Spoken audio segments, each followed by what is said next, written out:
আমি এম রশিদুজ্জামান মিল্লাত সশ্রদ্ধ চিত্তে শপথ বা দৃঢ়ভাবে ঘোষণা করিতেছি যে সশ্রদ্ধ চিত্তে শপথ বা দৃঢ়ভাবে ঘোষণা করিতেছি যে আমি আইন অনুযায়ী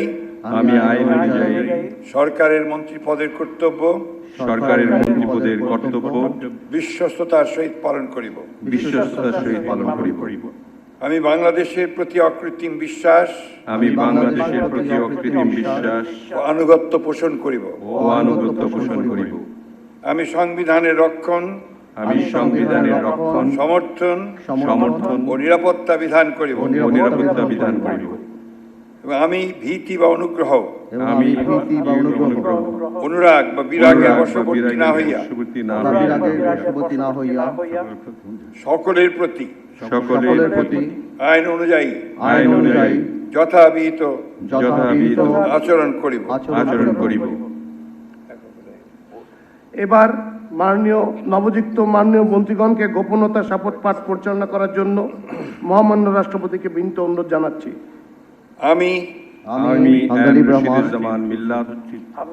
সশ্রদ্ধ চিত্তে শপথ বা ঘোষণা দৃঢ়ভাবে ঘোষণা করিতেছি সরকারের মন্ত্রী রূপে যে সকল বিষয় আমার বিবেচনার জন্য আনিত হইবে বা যে সকল বিষয় আমি অবগত হইব তা মন্ত্রী রূপে যথাযথভাবে আমার কর্তব্য পালনের প্রয়োজন ব্যতীত প্রত্যক্ষ বা পরোক্ষভাবে কোনো ব্যক্তিকে জ্ঞাপন করিব না বা কোনো ব্যক্তির নিকট প্রকাশ করিব না।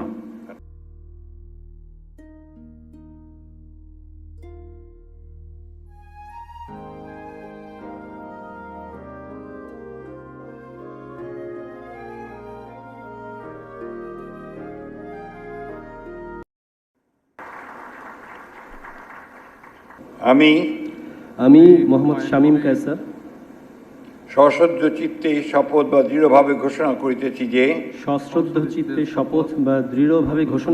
যে আমি আইন অনুযায়ী সরকারের প্রতিমন্ত্রী পদের কর্তব্য বিশ্বস্ততার সহিত পালন করিব। আমি বাংলাদেশের প্রতি অকৃত্রিম বিশ্বাস ও আনুগত্য পোষণ করিব।